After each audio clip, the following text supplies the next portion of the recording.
Hey Trig, we are starting chapter 6, which are inverse trig functions. So let's start by reviewing what inverse functions were when we were not in non-trigonometric functions. If we were going to find the inverse of y equals x squared, we would replace y with x with y, and then solve for y. So we would square both sides, correct? And we would say that the inverse would be y equals x squared. Inverse of this would be y equals x squared. If we were going to find the inverse of y equals x squared, we would do the same thing. Everywhere there's a y, we replace with an x. Everywhere there's an x, we replace with a y. We solve for y. So take the square root of each side. Y equals square root of x. So it looks like maybe x squared and square root of x are inverses. Let's think about the characteristics we have of inverses. Okay, do you remember that their graphs have to be symmetric about y equals x? Remember that? If you graph them both, the graphs are symmetric about the line y equals x. Okay? The domain of f is the range of f inverse, right? And vice versa. Remember that? Okay, those are a couple characteristics. Well, let's graph them. Here's y equals x squared, and here's y equals the square root of x. So if I would graph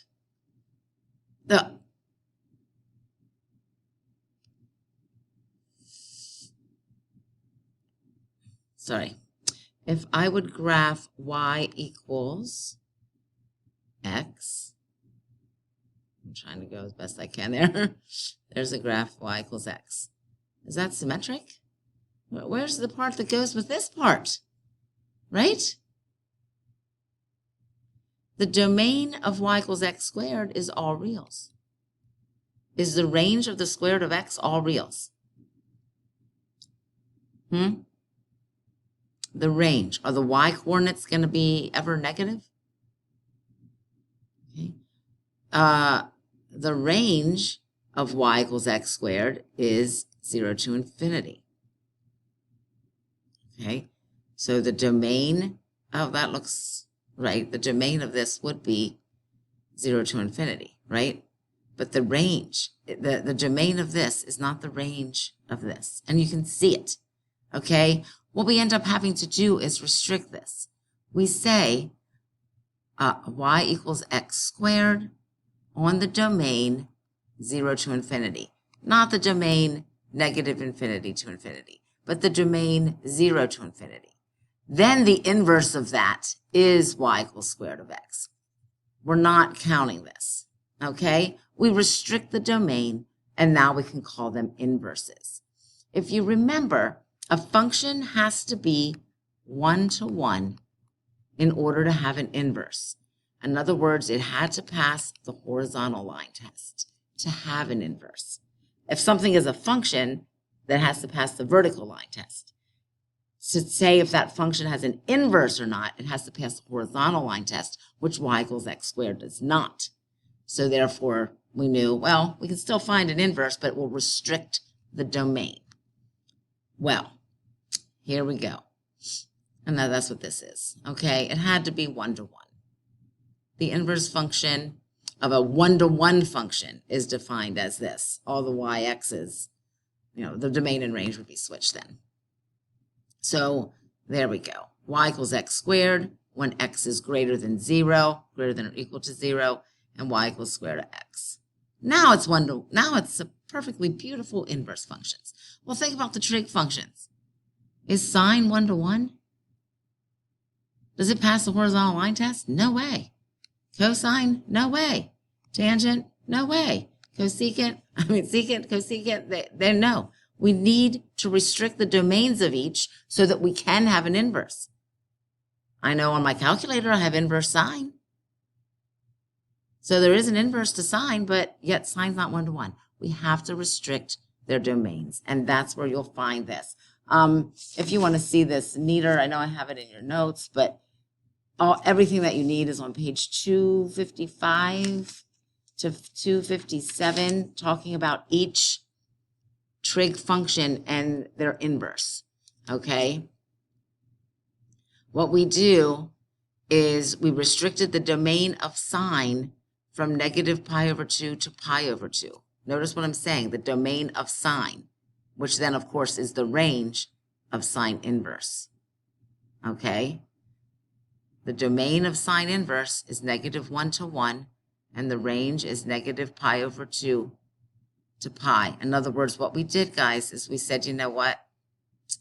Yeah, this isn't even close to being 1-to-1. So we're going to go from -π/2 to π/2. There you go. Or that's it. We're restricting the domain to that because that part is 1-to-1. For cosine, we restricted the domain from 0 to pi. There you go. That's all. That way, that's 1-to-1. Okay? Tangent, we restricted the domain. That was kind of a no-brainer, huh? -π/2 to π/2. That way, that's beautiful. Kind of looks like y = x cubed. Okay, so anyway, that's what we mean by, when you see the range of sine inverse, that's what we restricted the domain of sine to. When you see the range of cosine inverse, that's what we restricted the domain of cosine to. Okay? So look over these functions. They're in your notes. There's inverse tan. They're the three big ones. Inverse tan is nice. Looks like y = x cubed root of x, doesn't it? This is the only one that has a domain of all reals. That, it's the only one of the big three. I shouldn't have said that. Okay, so here is, I think I did, oh yeah, cotangent, secant, and cosecant. I just did little baby grass down here. Sorry, my big face is in the way. There we go. Okay. So cotangent, we also have the domain being all reals. All right. You can look over that. All right, let's try these. Oh, and by the way, the notation, let me go back, sorry. The notation is either sine to the -1x is what it looks like, but that's read sine inverse of x. Another word for sine inverse is arc sine. These are the exact same things. Cosine inverse x, arc cosine, they're the same thing. Okay, don't get confused by that. Okay, so what we have to do is realize that when we're solving an equation that has inverse sine in it, what this is asking for, guys, when they say y = the arc sine of a half, what they're saying is the sine of what angle equals a half. That's what they're asking, okay? And we know that there's lots of the sine of lots of angles equal a half, right? Let's think back to our unit circle. We got π/6, right? The sine of π/6 is a half. The sine of 5π/6 would also be a half. Okay, if I go the whole way around, the sine of 13π/6 would be a half. But we have to, since arc sine is in there, arc sine the only values we're allowed to get out are between -1 and 1. So the only answer to this is π/6. Okay, let's check that out on the calculator. On the calculator, we see inverse sine right here. Okay, so I'm just going to type it in. What's the inverse sine of a half? I'll ask the calculator. It gives me that.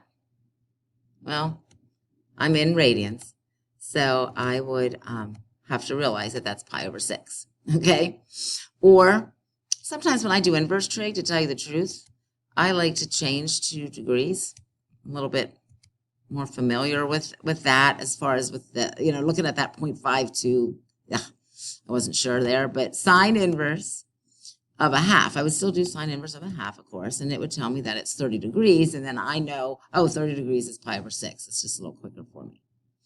Okay? Now, sine inverse of -1. Well, let's just use our calculator while we're here. Sine inverse of -1 is negative 90 degrees.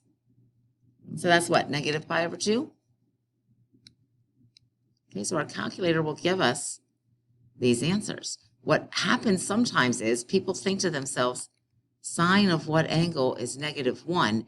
And the first thing that comes to their mind is 3 pi over 2. Because we're kind of used to looking at sine from 0, to 2 pi. Okay? So we have 0, pi over 2, pi, 3 pi over 2, 2 pi. So people say, well, 3 pi over 2, because it's true that the sine of 3 pi over 2 is -1, right? The sine, let's change our mode back to radians. The sine of 3 pi over 2 is -1. So why isn't the inverse sine of -1 3 pi over 2? Because we had to restrict the domain. Okay? Are you all right with that? The domain, that doesn't even exist. That doesn't make sense. Okay? Sine inverse only exists from when sine was negative pi over 2 to pi over 2. So we go to the negative pi over 2. Sine inverse of -2. Error. Remember, what's the range of sine inverse?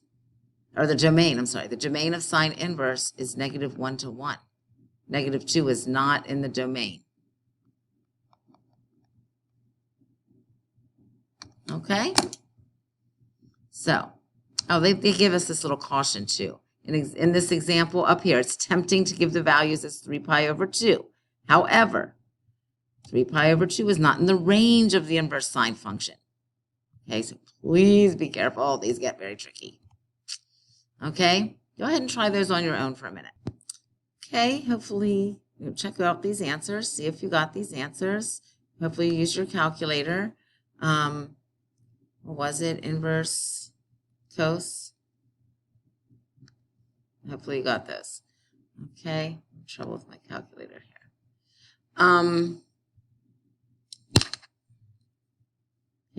Okay, so hopefully you did inverse cosine of 1, and you got 0. You can do inverse cosine of negative square root of 2.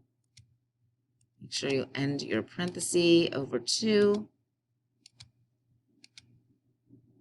And you get that, which is 3 pi over 4.